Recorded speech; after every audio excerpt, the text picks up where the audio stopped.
Hai Sobat Bola. Siap untuk bahas pertandingan panas Myanmar versus Timnas Indonesia? Tunggu dulu, kenapa media Vietnam pesimis dengan peluang kita? Yuk, kita bongkar semua analisisnya. Apa yang dibicarakan media Vietnam?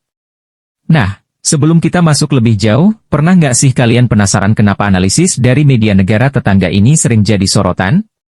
Mereka bilang, sulit berharap keajaiban. Apa maksudnya? Yuk, kita bahas.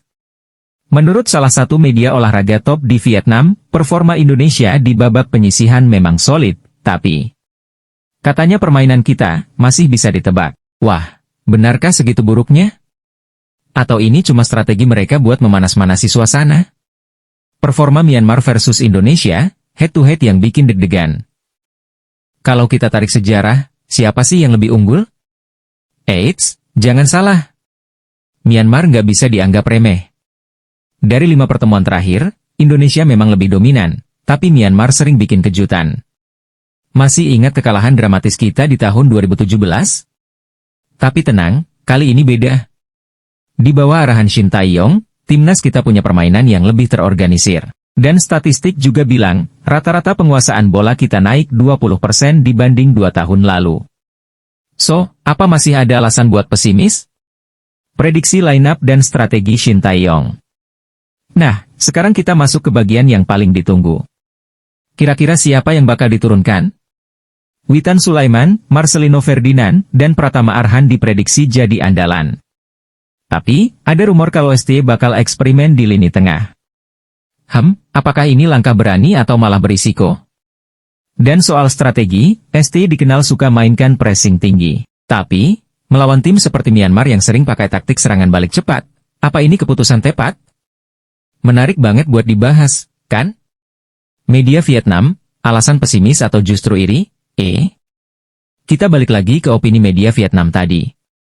Mereka bilang kalau Indonesia sulit berharap keajaiban karena lini belakang yang rapuh. Eits, jangan langsung percaya. Faktanya, di 3 pertandingan terakhir, kita cuma kebobolan 1 gol. Itu pun karena kesalahan individu, bukan sistem permainan.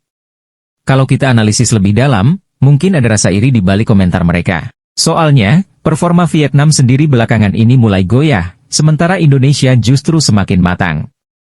Apa yang harus dilakukan Indonesia untuk menang? 1. Konsistensi di lini belakang. Myanmar terkenal dengan long ball mereka.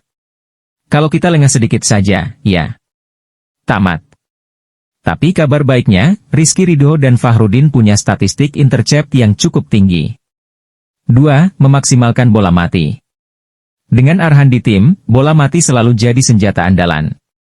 Dari 10 peluang bola mati di turnamen ini, 40-nya berbuah gol. 3. Mainkan tempo permainan. Myanmar suka memancing lawan buat bermain cepat. Tapi kalau kita pintar-pintar mengatur tempo, mereka bakal kewalahan sendiri. Apa peluang Indonesia sebenarnya? Oke, jadi gimana nih kesimpulannya? Dengan segala analisis tadi, peluang Indonesia sebenarnya cukup besar, kok. Asal kita tetap fokus, disiplin, dan gak meremehkan lawan, kemenangan pasti bisa diraih. Dan buat media Vietnam? Ya, biar mereka bicara sesuka hati. Yang penting, timnas kita fokus ke tujuan besar, bawa pulang kemenangan dan terus harumkan nama Indonesia di pentas Asia. Sobat Bola, menurut kalian, apa Indonesia bakal menang melawan Myanmar? Tulis prediksi kalian di kolom komentar, ya. Jangan lupa klik like dan subscribe untuk terus dapetin update seru seputar dunia sepak bola, terutama timnas Indonesia.